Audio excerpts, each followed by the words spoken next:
আসসালামু আলাইকুম। সবাই কেমন আছেন? আশা করি ভালো আছেন। আমিও ভালো আছি আল্লাহর রহমতে।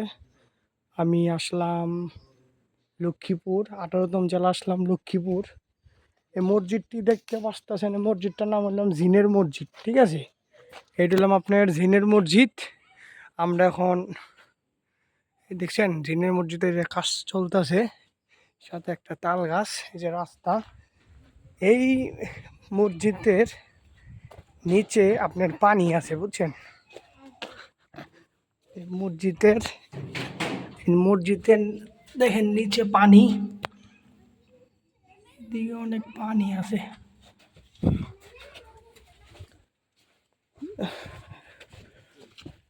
আমার ইচ্ছা আসলে জিনের মসজিদে আমি আমু, ঠিক আছে? আল্লাহ আমার ইচ্ছাটা পূরণ করছে। কারণটা কি, আমি কি আর কোনো ক্ষতি করিনি আমার জানা সত্ত্বে। ছোটোবেলা আছিলাম ওটা অন্য হিসাব। জিনের মসজিদ এটা আপনার রায়পুর আছে না, রায়পুর থেকে আপনি হাইটেও আসতে পারবেন। এরাই এই জিনের মসজিদ। ভিতর কি বন্ধ না ভিতর খোলা আছে? ঢুকন যাবো ভিতরে, কারণ ঢুকুম আগে একটু ভিডিও করে নি। এটা হলো আপনার জিনের মসজিদে, দেখেন কাজ চলতেছে। এটা বয়স কত দেবো ভাই আনুমানিক? 4-5 বছর হইব। 300-400, হ্যাঁ। আমার এই বড় ভাই বলতেছে এই মসজিদের বলে 20-30 বছর বয়স হইব, ঠিক আছে? আমার এক উস্তাদ আছে, তার সাথে আমি কাজ করি।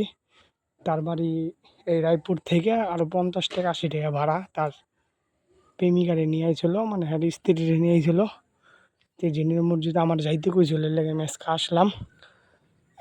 মসজিদের সাথে দেখেন বিশাল বড় একটা পুষ্করণী। এইদিকে পুষ্করণী, এটা এটা অনেক বড়। এ পানি কি এমনি সবসময় এরকমই থাকে? হেঁচার হেঁচার চেষ্টা করে নাই? হেঁচার চেষ্টা করে নাই, মানে যে এমনি আছে এমনি।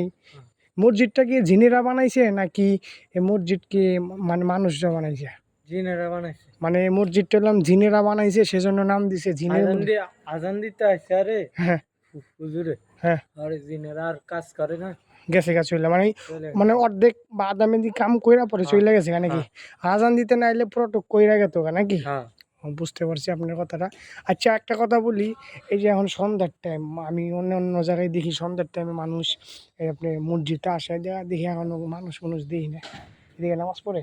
হ্যাঁ, নামাজ পড়ে কি। ও, তা সবাই ভালো থাকবেন। যদি আসতে মন চায় আসতে পারেন। এই জায়গা আপনার রায়পুর বাজার থেকে আপনি পায়ে হেঁটেও আসতে পারবেন। 10 টাকা আপনার অটো ভাড়া, চাইলে আসতে পারেন। জিনের মসজিদ তা আপনি দেখাইলাম। তা আমি একটু দেখি ভিতরে ঢুকুম। তো সবাইকে ভালো থাকবেন, ধন্যবাদ, আল্লাহ হাফেজ।